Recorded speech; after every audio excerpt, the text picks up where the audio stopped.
My name's Stuart Evans. I've been working at Toyota for 14 years, going on 15. I used to watch my father repair cars, and you gotta have passion for it and pride in your repairs. When I see these cars come in, badly damaged, it reminds me how they're constructed. You get into a collision, the older cars, they used to fold up. You couldn't even get out of the car when it got hit.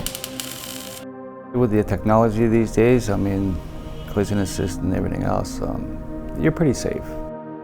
Working with my son can be challenging at times, but I enjoy it, because I see him learning. He loves it. Once he's certified, my job is done. Toyota has come a long way. What I always say is, cars can be replaced, as long as nobody gets injured. And I think that's their goal.